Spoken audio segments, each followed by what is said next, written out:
Hello, St. Peter's. Happy Monday and happy spring break. I told you we were going to have some cool spring break adventures.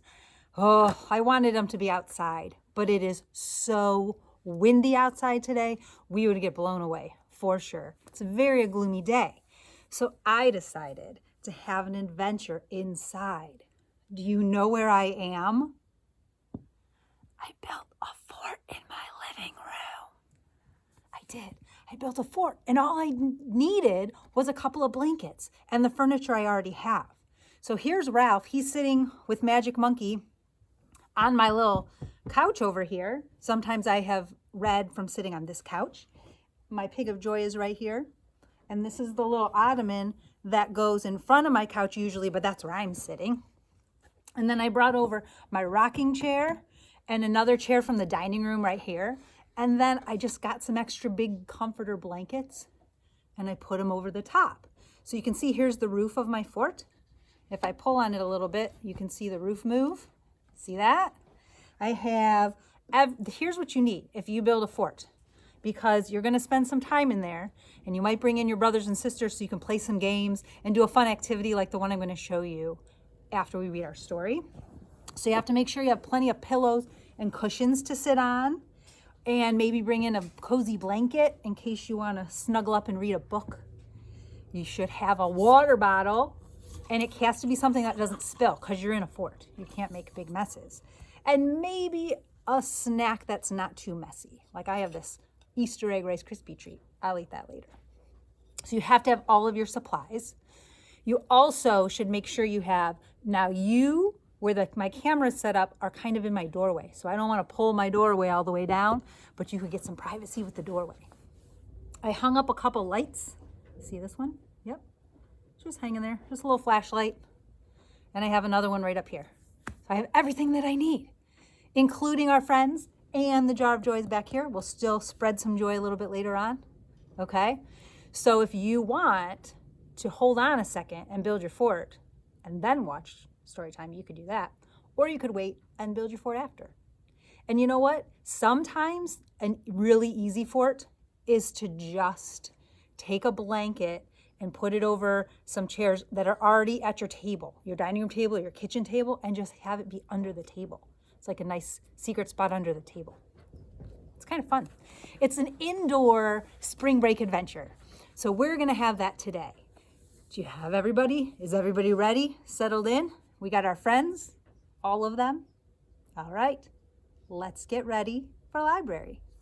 Let's turn up our ears so we're ready to listen. Turn off our mouths so we don't make a sound. Put your hands quietly in your lap. Take a nice big deep breath. And now you're ready for our story. So since we're having an indoor spring break adventure day, I thought we should read a story about an indoor adventure. And it is called Scaredy Mouse. Scaredy Mouse. Not Scaredy Cat, that's what we usually hear. Scaredy Mouse. He's pretty cute. This book is by MacDonald and illustrated by Tim Warnes. You ready? Here we go. They're very cute. In a small hole behind a closet under the stairs, there lived a large family of mice. The youngest was called Squeak. Squeak was a small mouse, a scared mouse, a stay-at-home mouse. Here he is down here. He says, Squeak. One evening, Squeak was woken up by his sister, Nibbles. "Let's go to the kitchen," she said. "I've just seen something yummy. A chocolate cake as big as a wheel." That sounds delicious. Squeak loved chocolate, but he was very scared. What if I get lost?" he worried. "What if we meet the big ginger cat with the green eyes?" "The Ginger Cat's asleep, said Nibbles. And I know how to keep you from getting lost. Nibbles found a big ball of string and tied one end around Squeak. There, she said, all you have to do is follow the string and you'll find your way home. Look at that. That's not a bad idea. It reminds me a little bit of when Hansel and Gretel dropped breadcrumbs so they could find their way home. Breadcrumbs didn't work out, but maybe a string will. Let's find out. They scurried out of the mouse hole and into the dark, shadowy hall.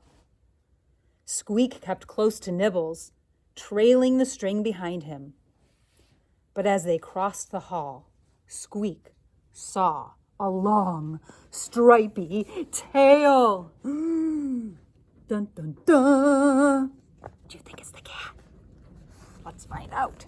It's the cat! It's the cat! He cried. Squeak ran this way and that, willy-nilly, round and back. Don't be silly, said Nibbles. What do you think it is? Take a closer look. Maybe. Let's find out. It's only a scarf.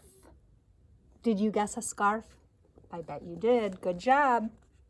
Squeak slowly came out of his hiding place. Nibbles and Squeak scampered through the dining room, under the table and under the chairs. But just as Squeak was about to eat a cookie crumb, he saw two eyes gleaming in the dark. Uh-oh. It's the cat! It's the cat! He cried. Squeak ran this way and that, willy-nilly, round and back. Don't be silly, said Nibbles. Take a closer look. Do you think that's the cat? It looks like a cat. It's only a toy. Oh, whew. I could see where he got worried about that one, though. That sure did look like the cat. Squeak smiled nervously. They crept into the den, past the fireplace, past the ticking clock. Suddenly, Squeak froze in his tracks. There, peeping above the edge of the armchair, was a head and two sharp ears. It's the cat! It's the cat! He cried. Squeak ran this way and that, willy-nilly, round and back. Don't be silly, said Nibbles. So this is what he sees. Does that look like the head of the cat with his two ears poking out? Let's find out. It's only a pillow. Oh, thank goodness. Silly me, said Squeak. The two mice tiptoed into the kitchen, across the floorboards and past the cupboard. Squeak peeped inside. He shivered and shook. There in the shadows was something furry. It's the cat! It's the cat! Squeak cried. He ran this way and that, willy-nilly, round and back. Don't be silly, said Nibbles. He sees something in here. I'm not sure what that is. What do you think it is? Do you think it's the cat? Let's find out. It's only a feather duster. Oh, phew. Phew, sighed Squeak. Just then, Nibbles spotted the chocolate cake on the table. It didn't take them long to find their way up to it. Soon, their paws and whiskers were sticky with chocolate. Doesn't that look so good? Yummy, said Nibbles. I could eat all day. Squeak was a hungry mouse, but also a worried mouse, a scared mouse. a want to go home mouse. I think he had enough adventure. He's still very worried. So Nibbles scrambled down the fridge. That's where they went first. And Squeak and the cake followed. See that? They're passing each other the cake. Ooh, that's a good plan. They could take it back with them.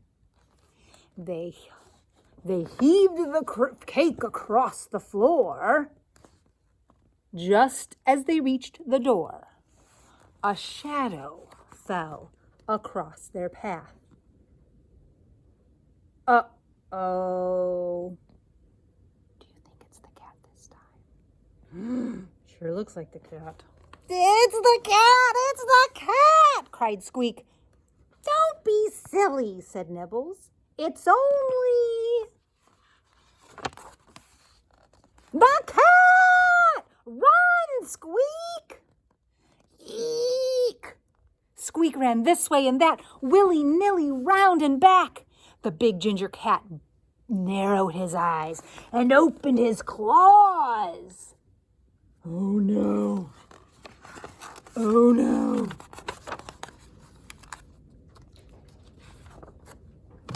And pounced. But the cat found himself caught in a web of string. The more he struggled, the more he became tangled. Until soon he was tied up like a fat ginger package. A mad cat, a sad cat, a feeling like a fool cat. Do you remember that string that was tied around Squeak's waist? Well, every time he ran willy-nilly round and back around the house, that string went with him. And that's what the cat got tangled up in. That was really lucky for them. Let's see how they get away. Oh my goodness, this picture is so silly. Squeak was no longer a small mouse or a scared mouse. He was as bold as a lion mouse. And the next time he met the big ginger cat, he just said, "Boo!" He wasn't scared anymore, was he? Because his sister did have a really good idea. Wasn't that a great adventure? As he was sneaking through, he thought a pillow was a cat. He thought a toy was a cat. He thought a scarf was a cat. Whew. But then they really did find the cat. They didn't really tell us what happened to that chocolate cake, though. That's too bad. I really do like chocolate cake.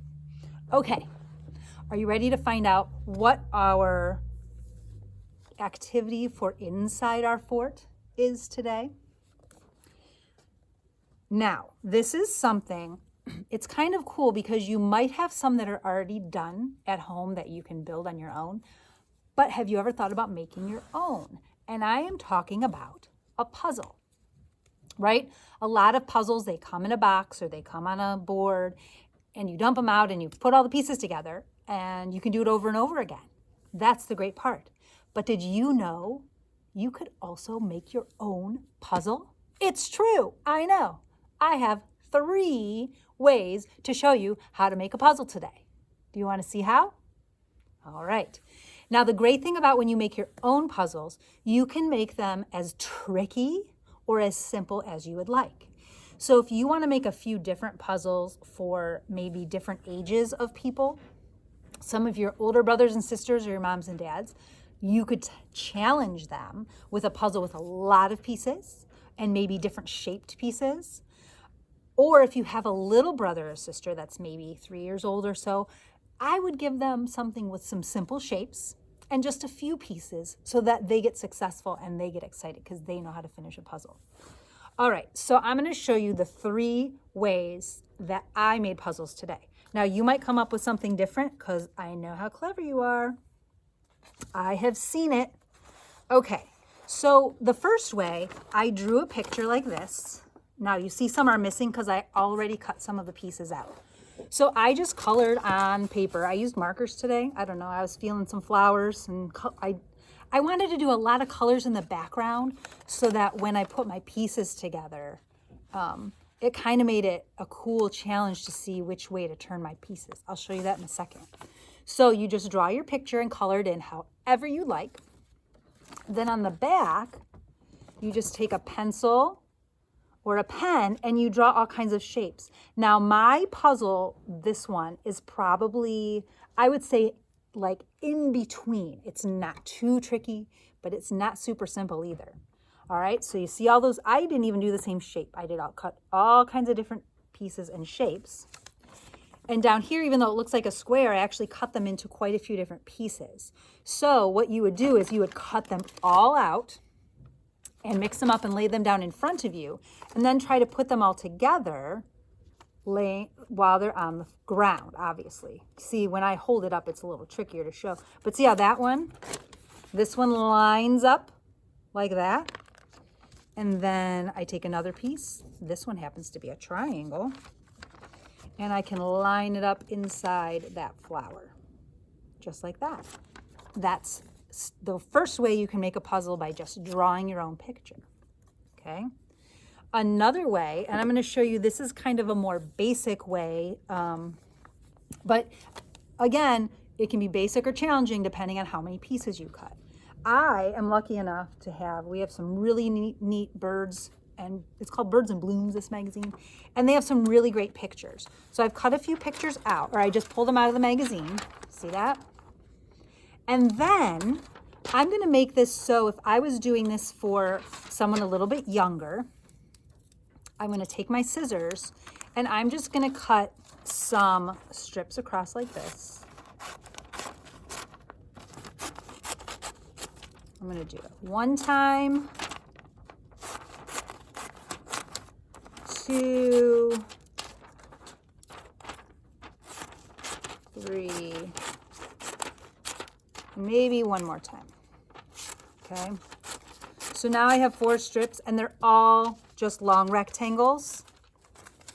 And then if you stack them all up, because this is the more basic way, the pieces can all be the same shape, right? And then I'm just going to cut this into 3 sections. So we're going to do it like this. We'll cut 1, 2, 3. Now, if you have someone even younger, you can cut like 4 pieces and have them put 4 pieces together. So that way, when you pick it up and you start putting pieces together, you just put the picture back together, okay? Isn't that pretty cool? Oops, I turned it wrong the other way. Look at that. And when you lay it all down, you can form that really neat picture that we had before, right? Now, a picture like this, if I did this puzzle, I really wouldn't want all this extra stuff. And it is a magazine that you're cutting these pictures out of. So if there's extra stuff around it, before you cut your puzzle pieces, just cut those things off, right? We don't want that piece. Cut it off. So like the more basic puzzle I'm going to show you just one more time is going to be, you're just going to basically cut it all the way up one way. I kind of cut it between those 2 birds. That's fun. And then put them together and cut up the middle one more time. Okay. So this would be just a 4-piece puzzle for someone who's a little bit younger. Okay. It might be easier for them to figure out how to put it together. Take it apart, put it together. And then if this gets too easy, guess what? You can always cut it into more pieces. So see how those pieces are all squares, it makes it a little easier. The third way is to take a box from anything that you've used up. Here we have a cereal box, and I just cut out the front. So this is automatically a picture. It's a little sturdier because it's cardboard. But watch how challenging this is. And this was really fun for me too, because I got to make all kinds of designs on the back. So I used my marker, and look at all those shapes I did. So I made all kinds of crazy designs and shapes. If you wanted, you could color all those in. You could do a coloring project and then make your puzzle. That would be really awesome. So you could color all those in like a mosaic art piece, especially if you're in your indoor tent adventures for a long time, right? So same way, you're just going to cut along all of the lines that you have drawn, okay? And then once you get all of these cut out, see if when I turn it around this way, it would just be fitting into the picture. Once you get all of these cut out, that's a really good challenge for you or for someone else who's in your fort with you, or maybe if you want to challenge your mom or dad later, or an older brother or sister. So it's another fun activity. Just cutting all these out is will take you a little bit of time in your fort. That's why you have to have your water bottle, because you might get a little bit thirsty, right? Okay, so I hope you create some puzzles. It is very fun. If you have more than one child in your house, you could each do your own and then trade them. That would be really fun, right? You could have a whole puzzle fest going on. And what a better way if you don't have puzzles at home, or if you've already done your puzzle 100 times and you're like, you know what, this is too easy. Yeah, you can make your own. I like it. All right, are you ready to spread some joy? What do you think, Joy? Are we ready? Joy says yes. All right, grab your jar. You know what I saw? This is amazing. Noah shared a picture of some of the cool projects that he made for Easter at his house. And on the counter, I saw a jar of joy. Can you believe it? He made his own joy jar. So in their family, they can pull out some of their own if they feel like spreading some more joy. All right, let's see what we're going to do today. Okay. Oh, I'm so excited. How are we going to spread joy today? Oh, I hope it's something inside. I didn't think about that. Oh, guess what? This is actually going to happen in my house today. I'll tell you about it in a minute. It says, start a dance party. Look at that. If you start a dance party, I guarantee you other people will join along in your family, and they'll all start dancing. Because after you've been in your fort for a while, you're going to need to go out and stretch your legs. And that's a good way to blow off some steam, spread some joy, get everybody smiling and laughing in the house. And guess what? Even those older brothers or sisters, or even maybe your mom or dad that are like, oh, I don't want to dance. I don't feel like dancing. If you keep dancing, they're going to want to join in because it's contagious. And I'll tell you a little secret about my house right now. My mom is ready to have a polka dance party today.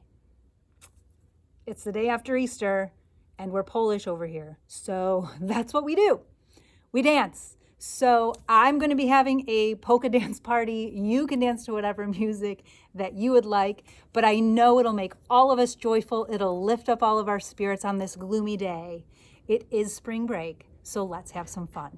All right? I hope you have fun building forts and making puzzles. I hope you have some fun and spread some joy, dancing it out. Dance party, dance party. I can't wait. Okay. I have more fun adventures coming up on Wednesday and Friday of this week. I don't know if we'll be outside, but don't worry. I have a lot of things planned for indoor adventures. All right? So I hope to see you back here on Wednesday. Until then, have fun and dance, dance, dance.